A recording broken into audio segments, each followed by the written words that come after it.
چې په زړه کې ژوند کوي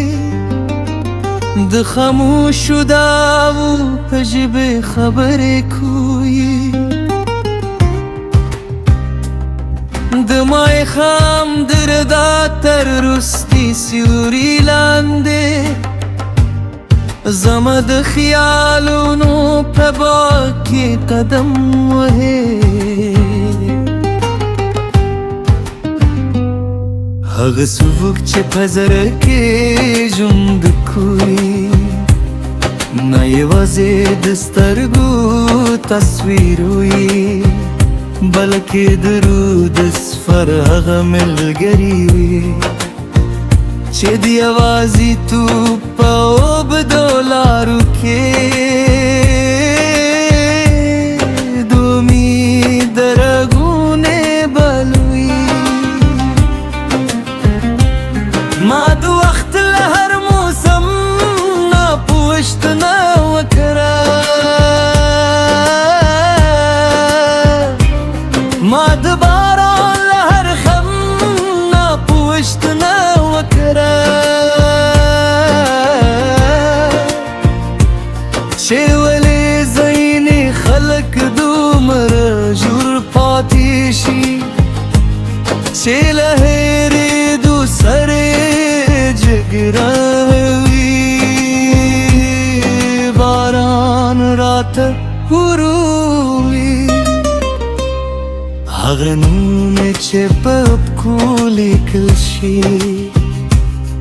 د بادونو په لاس نه ورکېږي هغه څوک چې په زړه کې ژوند کوي کلت سپوبم د سپین رنګه په څېر راشي کلت ستورو د خاموشو رداو په څېر او کلت سهار د لمانځي نسیم په څېر زړه ته یو نوی احساس راوړي ستا د یادونو عجیبه دي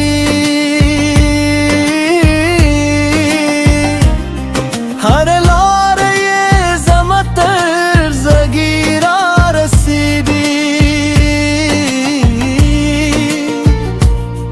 هر دروازه یې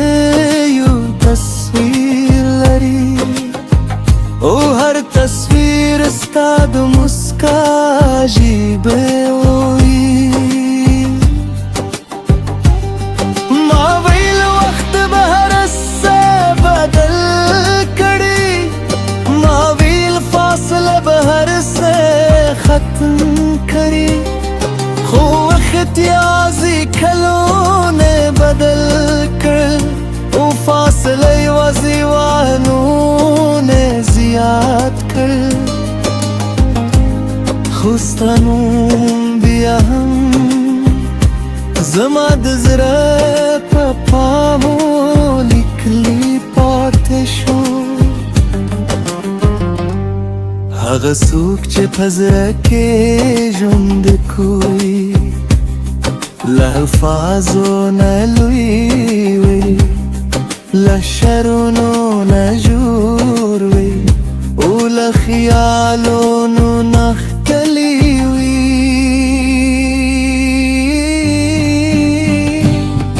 ما یو شپه ستورو نه پوښتنه وکړه تاسو دومره لرې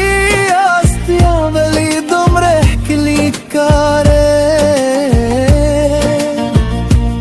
هغوی راته وخندل ځینې شیان د ګدیوالي لپاره نه وي ځینې یوازې د احساس لپاره پیدا شوي ستا یاد هم همداسې دي نه زما په لاس کې دي زما لسترګو پدې زما د روح هریزه سره اوسیږي هغه څوک چې په زړه کې ژوند کوي کله د خوبونو رنګ شي کله د غزلونو ساز شي او کله د سکوت تر شا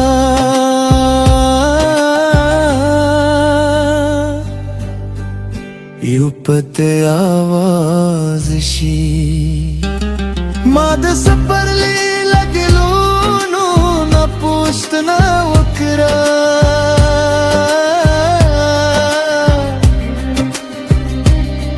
ولې دومره ژر مړاوي کېږي ګلونو راته وویل